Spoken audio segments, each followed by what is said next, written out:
we did have what's called caging, where voters where soldiers overseas in Iraq and elsewhere were sent letters to their home addresses. When those letters came back, because they said do not forward, they challenged their right to vote, saying that these are phony voters because they're not at their home address.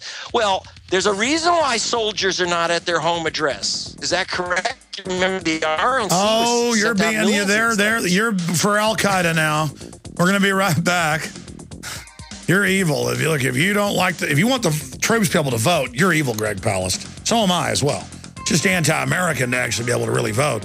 We're going to come back, take a few more phone calls. We're going to talk to Robert up next and others. Stay with us. We'll be right back. Prisonplanet.tv. You are listening to G. I'm going to go through about 20 news headlines after the break, and we'll go to Bob Chapman. Continue with your phone calls for him. He'll be able to answer any question you've got or give you his take on it. We're going to Robert in Texas right now with Greg Palast. Robert, you got a question or a comment? Yes, I have two quick comments. The first one is more of a question, and it's for Greg and yourself. The first is the question. The question is the way China is loaning us a lot of debt by buying our treasury bonds and buying into our debt in general. Do you feel that perhaps they're doing that in fear that if they stop the overinvestment in the United States, that will attack one of our own ships or attack one of our own bases? More than that, they know their only big market is going to collapse. And yes, and now the main military thrust has been to mass ships all around and troops. And our own Pentagon says that they're drawing up plans to attack China. And the Chinese president said last month, prepare for war with the U.S. This is how crazy the world is, folks. And this doesn't get any headlines. Yuppies are like, I want to hear about football, not about the Chinese president saying prepare for war. Greg Palast. Well, no one bombs their own bank, which is why Switzerland's a very safe place. The Chinese have invested $3 trillion. So they're holding a lot of our currency. They're not going to bomb their own currency. But what they do like, and what keeps the Chinese dictatorship in power, is fear, right? It's just like we have fear salesmen here. The Patriot Act, and they're coming to get us. And today's an orange day, high alert, get ready. And so we have to. So both sides are maintaining a massive, massive military structure. The Chinese are not going to bomb their own bank, but they sure as heck. The Chinese dictatorship is sure going to keep their people on the edge of their seats. The Americans are coming, and then the Americans say the Chinese are coming. So it's I think that they must call each other and say, "It's your turn. It's Thursday. Don't you make the threat today." I always wonder about that, but they're laughing behind our backs. Oh man, I am just speechless. No, I'm just here listening to what you're saying. It's amazing. Anything else, Robert? Real fast, new video up on Funkmaster 5. We debate Dennis Miller about torture. If anybody wants to see, funkmaster5.com or Funkmaster 5 YouTube channel. Thank you very much for having me on. All right, buddy. God bless. One more quick call here for our guest, Richard in Texas. A lot of calls from Texas today. Go ahead. How you doing there, Mr. Jones? Thanks for taking my call. Yes, sir. One reason why your show is so successful is because you're willing to offer very constructive criticism. So my constructive criticism, and I want to see if Mr. Palast agrees with this. We should start telling our military, especially the active ones overseas, they saw exactly what Pat Tillman saw. They know this is a crime. They're living with these nightmares of what's going on over there in the battlefield. So it's time to start telling them to do what Michael New did, what Tillman did, what Lieutenant Colonel Akins did, and start standing down. Do not take these orders.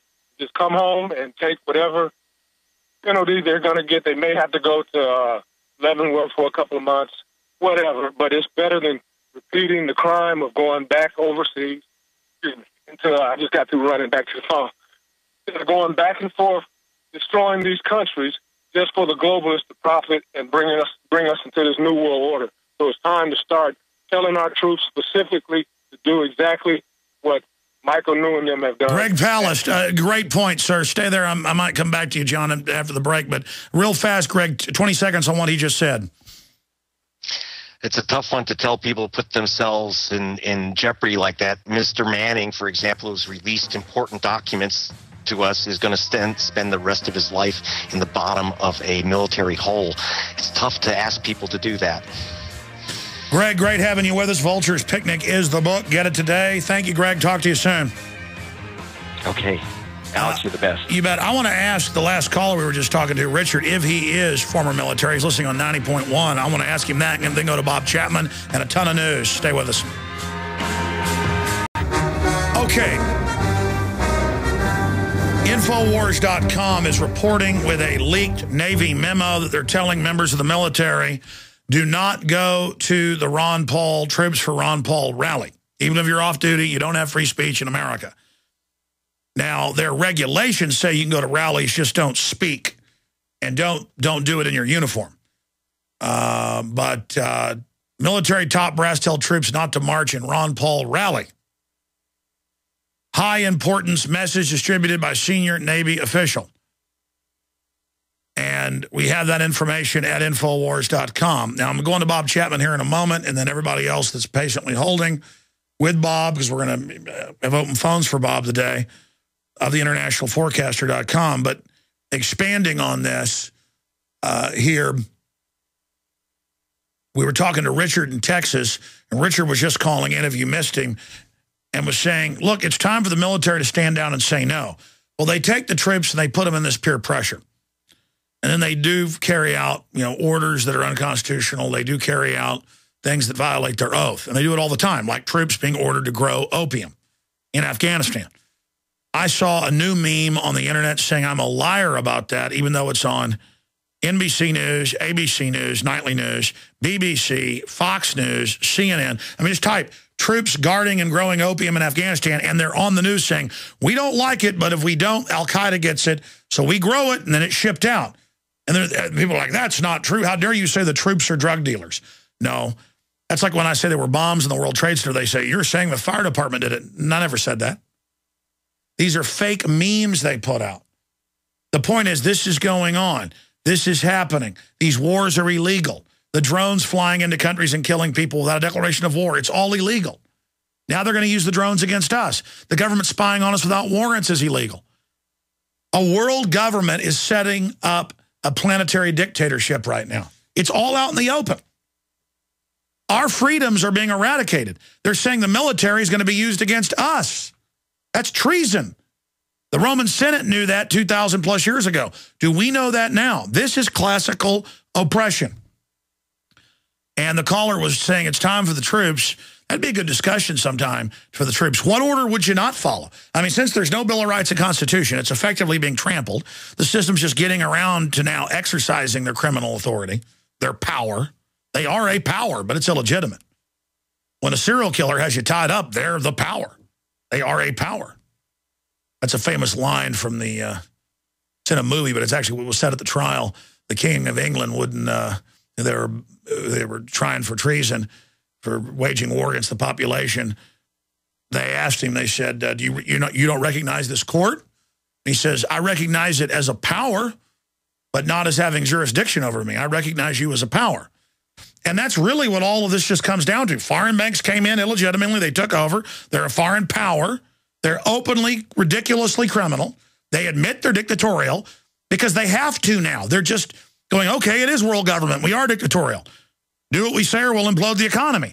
And you do what they say and they implode it further. It's bravada, chutzpah, whatever you want to call it, fueled megalomania. And a lot of times it works because other people just say, well, they're so confident, they must be the boss. So I want to ask that caller that question. Richard, are you former military? Yes, sir. I was out at Bergstrom during the 80s when the Ronald Reagan arms for hostage thing kicked off. And every day when they would have it on the news, the next day I'd come back and try to discuss it in uniform with the captains and everybody in the office. I was in supply, so it was always a full office. And everybody was telling me then, hey, you can't talk about that kind of stuff. You're in the military. But I would continue to talk about it. I never got kicked out.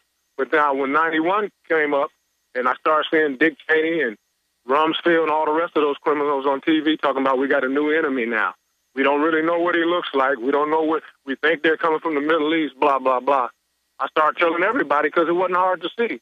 They're going to kick off a full-fledged war. And 21 years later, after Doug Rokey, you, Joyce Ryan, everybody's been telling everybody who's gone over there since, hey, you're going to get sick. You're going to kill a lot of innocent people. Don't go. Don't do it. And look where we're at. So if the military aren't getting the message yet, it's a lose, lose, lose. You're not going to get your death benefits. You're not going to get your babies aren't going to be healthy. You're not ever going to get the nightmares out of your head. So you might as well stand up now. Demand the arrest of those generals like April Duncan did, April Gallup. Yes. Stand up. That's all you got to do. They can't put everybody in prison. You know, I understand what the gentleman just left said, Mr. Palast. Mr. Palast. But if the military men stood up, don't rely on the women because they shouldn't be over there anyway. If they just stood up and stood down, we wouldn't be going through this mess, period.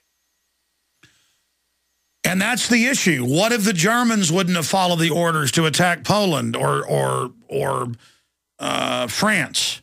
What if that wouldn't have happened? Well, 20 million Germans, 21 million Germans would have died. 21 million. Germany was only like 65 million people.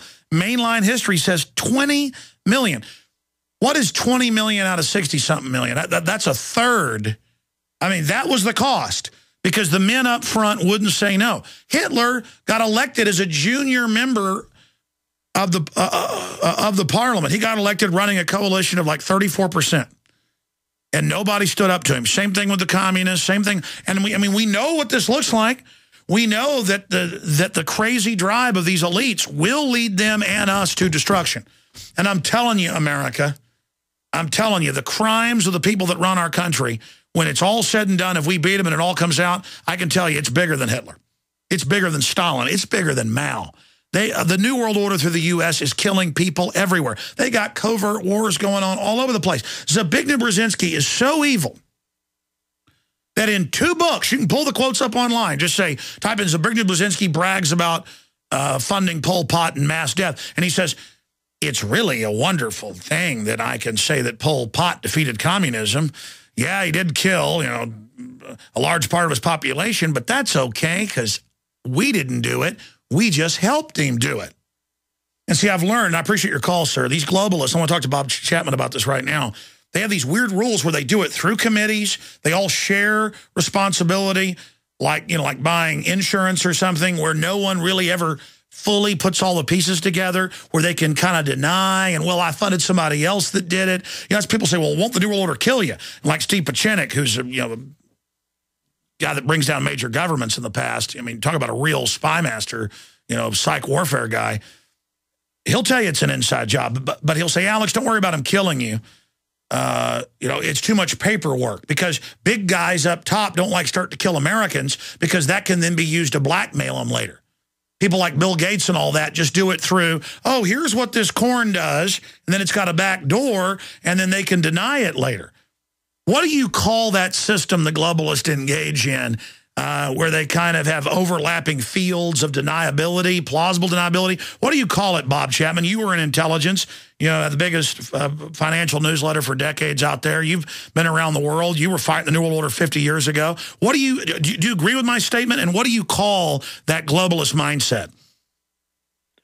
Well, first of all, the globalist mindset is what it is, the Council on Foreign Relations, the Trilateral Commission, the Bilderbergers, etc. But as far as in the intelligence operations of different covers for different things, they've been doing that for many years. How regimes that are replaced or overthrown are dealt with is when you have a committee say, well, we didn't know that was going to be the result, and so we did it collectively.